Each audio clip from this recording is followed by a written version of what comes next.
তুমি শঙ্করকে মেরেছো, ওকে তাড়িয়ে দিয়েছো? তুমি বিশ্বাস করো যে ও চুরি করতে পারে? স্বর্গ থেকে স্বয়ং ভগবান এসে বললেও আমি বিশ্বাস করব না, আর তুমি সেটা বিশ্বাস করে নিলে।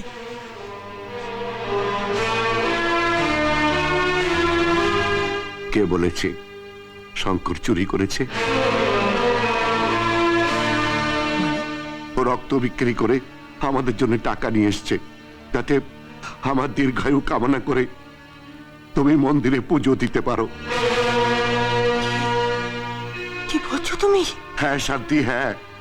ডক্টর বোস টেলিফোনে আমাকে সব বলেছে। একবার নয়, একবার নয়, বারবার শঙ্কর রক্ত বিক্রি করেছে আমাদের জন্যে। তাহলে তুমি এটা কেন করলে? শান্তি, আমি সবকিছু সহ্য করতে পারি, কিন্তু আমার শঙ্করকে কেউ আঘাত করলে সেই আঘাত আমার বুকে দ্বিগুণ হয়ে বাজে। আর সেই আঘাতের তীর আমার বুকটাকে ফুটো করে দিয়েছে, যখন আমারই ছেলেরা আমারই সামনে শঙ্করকে চোর অপবাদ দিয়েছে। অনেক কষ্টে আমি নিজেকে সামলেছি, অনেক কষ্টে আমি ওর গায়ে হাত তুলেছি, অনেক কষ্টে আমি ওকে বলতে পেরেছি, যা, এই বাড়ির থেকে বেরিয়ে যা। কিন্তু একবারও কি ভেবে দেখেছো ও যাবে কোথায়? পৃথিবীটা অনেক বড় শান্তি, কোথাও না কোথাও ঠাই হয়ে যাবে। আর ঠোকর খেতে খেতে একদিনও ঠিকই দাঁড়িয়ে যাবে।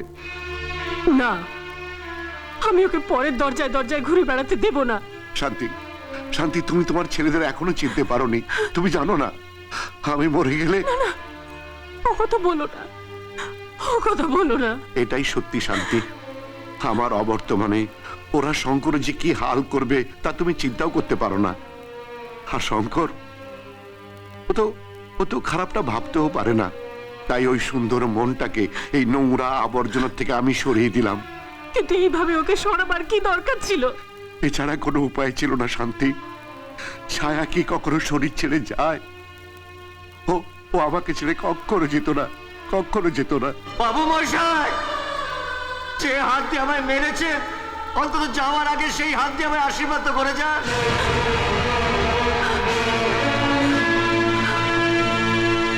মা, অন্তত তুমি এসে আমাকে একবার আশীর্বাদ করে যাও মা।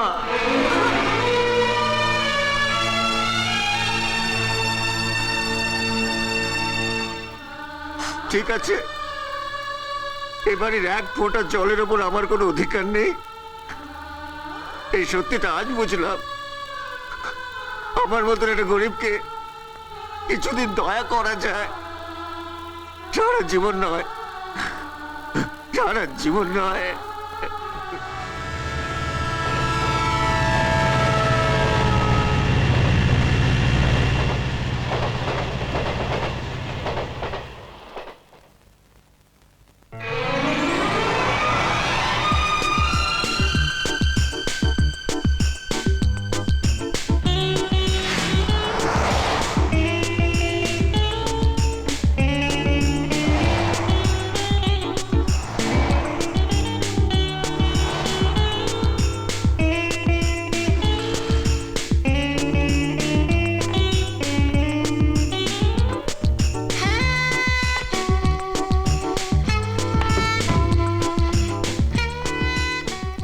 দাদা শুনছেন? দাদা শুনছেন? শুনছি, বলুন বলুন, কি ব্যাপার?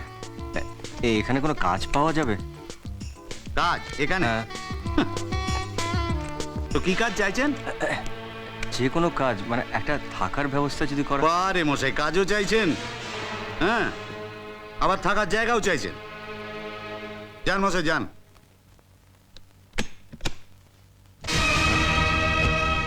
দাদা আমার ট্রাঙ্কটা, আরে আমার ট্রাঙ্ক।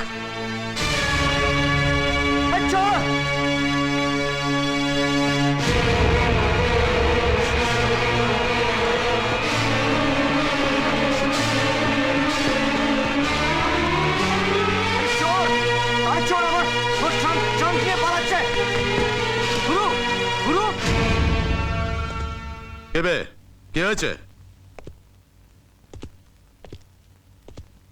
চেঁচাচ্ছিস কেন? গুরু, কেস লফড়া হয়েছে।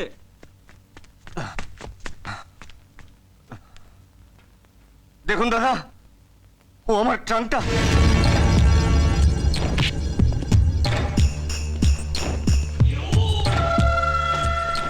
ও আমার লোক।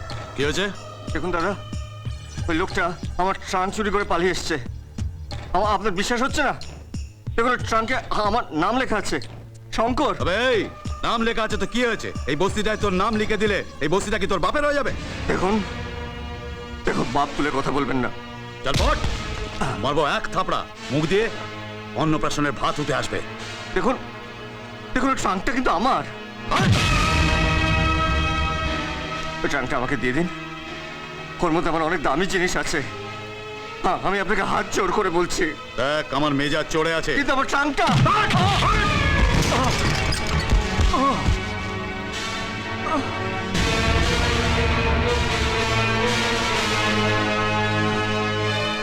শুনুন দাদা, আমার ট্রাঙ্কটা আমায় দিয়ে দিন, আমি চলে যাচ্ছি।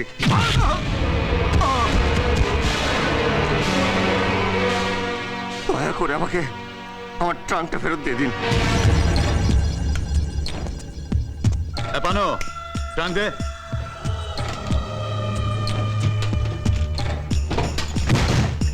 নে তোর ট্রাঙ্ক নে।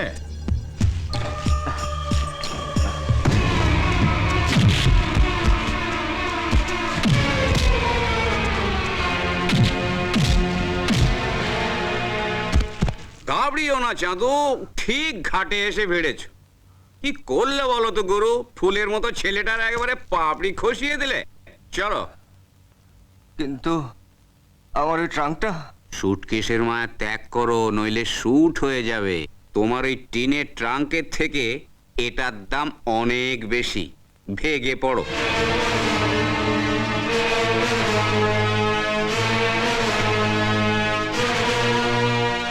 দেখো ভাই, অনেকক্ষণ ধরে আমি তোমার কাছে হাত জোর করেছি, তোমাকে আমি অনুরোধ করেছি, তোমার পায়ে পড়েছি। এবার আমি হাত খুললাম।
যাচ্ছ কোথায় চাঁদু?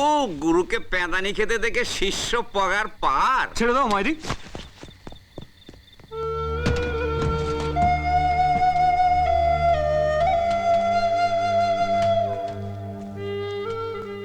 কি দেখালে গুরু, একেবারে 21 নাম কি? শঙ্কর।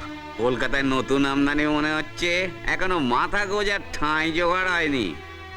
খিদেও পেয়েছে, তার মানে ভদ্রলোক। এবার বলো তো গুরু, তোমার প্রোগ্রামটা কি? মানে যাবে কোথায়? এই পা দুটো যেখানে নিয়ে যাবে। এটা ভালো বলেছো। এক কাজ করো, তোমার পা দুটোকে বলো আমার পা দুটোকে ফলো করতে। কাছেই আমার বাড়ি। না, আমি আর কারো বোঝা হতে চাই না। এই যে লোকরা যখন ঘর থেকে তাড়িয়ে দিয়েছে, তাছাড়া তুমি তো আমার কেউ নও। কেউ নই মানে? তোমার সঙ্গে আমার বিরাট সম্পর্ক। দেখো, তুমিও গরিব, আমিও গরিব।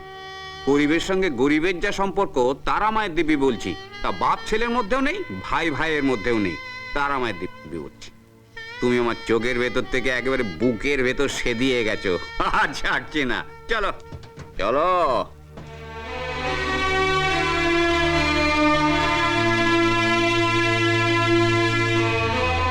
তোমার বুদ্ধি তো বিরাট ঝড়ঝাপটা বয়ে গেছে। তারা মায়ের দিব্যি চোখে জল বের করে দিয়েছ আমার।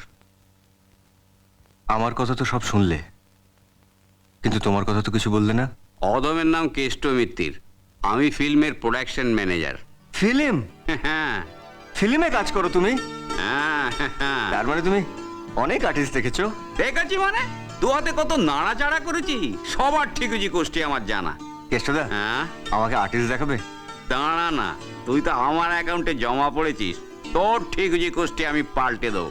কেষ্টদা, এখানে তুমি একা থাকো? আর কেউ নেই তোমার? কেন থাকবে না, আমার এক দূর সম্পর্কের কাকা আছে আর এক পাতানো বৌদি আছে।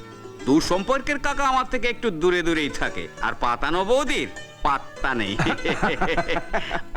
আচ্ছা বলতো, এই বাক্সটা নিয়ে এত ঝামেলা করলি কেন? কি এমন আছে ওতে? দেখবে? হ্যাঁ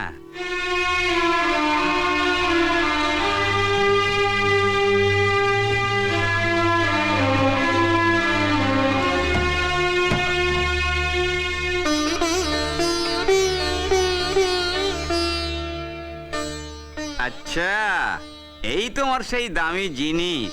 হ্যাঁ কেষ্টদা, এটা আমার বাবু মশাইয়ের ছবি। ও, এই সেই দেবতা যিনি তোকে চোর অপবাদ দিয়ে গাঁট ধাক্কা দিয়ে বাড়ি থেকে বার করে দিয়েছিল? না কেষ্টদা,